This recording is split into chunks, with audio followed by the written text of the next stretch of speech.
Katie Martin, Emily Jan, The Atlantic. In a year when world events seem to push pop culture aside, or else become pop culture itself, the albums that hit most deeply for me were about individuals, not issues. Many of the picks below are autobiographies of sorts, and even the more political records blend their songs of social crack-ups with ones of personal breakups. The other albums here offer much-needed escape, whether with guitar solos, rave immersion, or, in one case, a new word game, Raindrop Drop. Top 1. Kendrick Lamar, Damn. The title of Damn refers in part to a divine curse, which in turn ties in with the Black Hebrew Israelite theology the Compton rapper flirts with throughout his latest masterpiece. But Lamar raps about damnation as not only a spiritual state but also an inheritance of history, of society, and of one's own past. Dizzying DNA establishes the controlling metaphor each person is a double helix of information and attributes, containing war and peace and war and peace. The album then makes clear he's not interested in drawing cute contradictions, but in drawing out truth, or rather, truths next to truths next to truth. Lamar's message, thus, is partly about complexity itself, and his genius is in rendering that message as music. His powers as a rapper provide the ammo for his fans to persuasively claim him as king of hip-hop, and you could spend a lot of time unwinding all the double and triple entendres across the album, starting with its title. But don't discount the music itself, which swerves from psychedelic haze to punk noise to pop glory, which features a party-presiding DJ babbling Forsaken Christian catchphrases, which put Geraldo Rivera and Rihanna and Bono in conversation. Lamar's irreducibility even extends to the meta-narrative about his career, as seen in Damn, reasserting the true meaning of no compromise, on the way to double platinum sales. Art and commerce, sin and grace, nature and nurture, he's going to reconcile it all, just as we all must do. Point 2. The War on Drugs, a deeper understanding. Atlantic Records' great nostalgic entertainment presents a riddle. If you enjoy Stranger Things, is it for the memory of 80s Sarah Spielberg, or is it for the way that it uses the same techniques as 80s Spielberg to create an authentic sense of wonder? If you love The War on Drugs, is it because you remember hearing Sultans of Swing in A Time of Innocence, or because bandleader Adam Granduciel has reopened the same portal to gently rock and bliss last access in 1978? In the case of The War on Drugs, there's no question that genuine inspiration plays a huge role. If Granduciel begins with rock history, he transforms it, deeply cleansing it of machismo and swagger, performing detail work worthy of a cathedral ceiling, expanding the runtimes to encompass meditation sessions. The results are shockingly beautiful. In Chains is the most reliable mood enhancer of the year, though it's tough to name the resulting mood. Does bittersweetly embracing life's finitude count?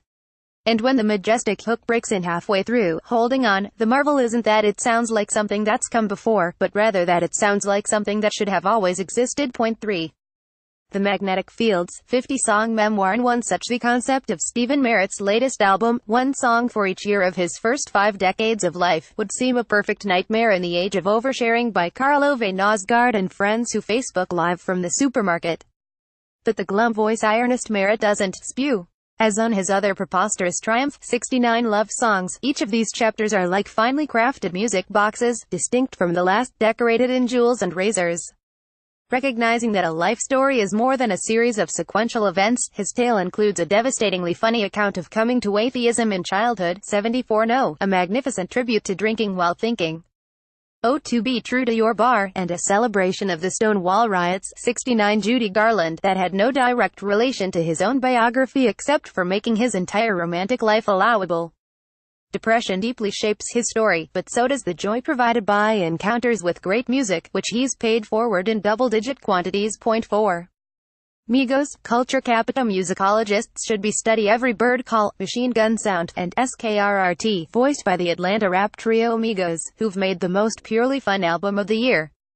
Surely there's a mathematical brilliance at work whenever one of their goofy onomatopoeias ricochets satisfyingly off the hi-hat. Or when the rapid-fire triplets from Offset get a hem offset by his comrade Quavo's computerized warble. Or in the many times that they surprise the ear with fussy vocabulary, pockets, strong wrist, anemic. Traditionalists hate Migos for leading a rap fad defined by Dada brags over woozy backdrops, but in the end, culture's full-body trip is grounded in the classic hip-hop story. As the hook of their No. 1 hit Bad and Bo G says, they came from nothing to something. Or as Quavo puts it elsewhere with typical attention to fun vowel sounds, came from a cup o' noodles, I fucked the game, Kama Sutra. 5. Margo Price, All-American mid-third man, records anxiety, rather than argumentation, has understandably fueled many of the protest records to emerge in year one of Donald Trump. Lana Del Rey's twirling in the face of nukes, Vince Staples' middle finger to the White House, and Mavis Staples' sucker to the discouraged among them. But on All-American Made, the Nashville subversive Margo Price uses her sweet voice and clever classicist sensibility for persuasive storytelling, sometimes about don't-run policy itself. The wage gap between men and women, big business exploitation of small-town USA, and the general American tendency to judge people by their wallets all receive takedowns defined by moral clarity and writerly compassion. She's no lecturer, either. The Onette woe of weakness and a little pain shows she can craft country bummers as outstanding as anyone's, forged by a sharp understanding that heartache is always, on some level, a shared experience. 6. Mount Erie, a crow looked at Mep. W. Alvarim son. It's still not clear what, exactly, is the right time or place to listen to an album this gutting.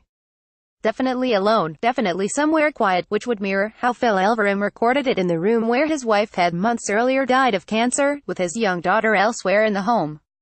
Speak singing in mesmerizing rhythms and picking gingerly at his instruments, the indie musician formerly of the microphones unloads his loss and grief in ways that both embrace and defy the opening epiphany: death is real. Someone's there and then they're not, and it's not for singing about. It's not for making into art. Alvarim's serious about not getting sentimental, yet you still hear him wrestle with the impulse to find meaning in pain, as nature and household junk seem to present omens from the beyond.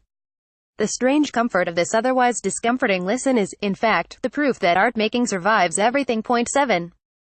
SZA, CTRLRCAI still gasp at the opening passage of Control, in which Solana Amaniro kisses off an ex by revealing she cheated on him with his friend on Valentine's Day. I see. Amid a generation of singers drawing on hip-hop's cadences and storytelling, SZA stands out for her inimitable rasp, her willingness to allow narrative rather than pop conventions to structure her songs, and, more than anything, her fearsome emotional poise. Spoken word interludes communicate how she faces big self-doubts, but that just gives her indignation more power. I'm sorry I'm not more ladylike, I'm sorry I don't shave my legs at night, she offers on the great single, Drew Barrymore, before executing a typically assured turnaround, I'm sorry you got karma come into you. 8.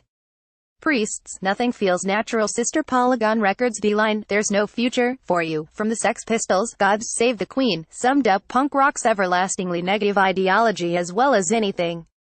But so does the title of Washington, D.C.'s Priest's first full-length, an addictive and moving exercise in standing athwart everything and yelling, stop, as her bandmates jitter and skywrite with a vandal's glee. Katie Alice Greer free associates about all the ways that commerce, and even enclaves supposedly against it, such as DIY music scenes, consigns its participants to inauthenticity and compromise. Her cleverest maneuver is to read big political dynamics into small personal situations, as when her mockery of a pretentious ex culminates in a radical thought, whoever deserves anything anyway. What a stupid concept. 9. Kelly Lee Owens, small-town supersound. Long ago it became clear that techno could be transcendent outside of the warehouse, its steadiness allowing for spiritual inspiration, internal focus, and really good home cleanings. Recognizing those attributes as shared between dance music and songwriter pop, the electronica newcomer Kelly Lee Owens splices luscious Cocteau Twins-influenced hymns with passages of four-on-the-floor hypnosis. The analog sounds of bells and tabla give standouts like Bird or Arthur a homespun feel, and there's plenty of structural and lyrical intrigue nestled within the album's all-enveloping, pastel pulse. 10. Jay's 444 Rock Nation bow down to Jay-Z and Beyoncé for realizing that to save their image as pop's royal couple they needed to both, individually, scuff it up. The rapper's 2013 album Magna Carta Holy Grail showed late career bloat, but 444 is lithe and focused, the sound of a legend drawing on his core talents to level with the listener rather than shore up his spot in the marketplace. Personal mea culpas twine with political messages here, and if not all listeners agreed that his investment portfolio or newfound vulnerability contained the key to black progress, he was successful, at least, in sustaining an album-length argument. He hasn't forgotten fun, either, and some of the most excellent moments come from him play scrapping with critics across generations. At one point he lovingly parodies the kids today for groupthink and then mocks his own peers for the same. Y'all stop acting brand new like Tupac ain't have a nose ring too.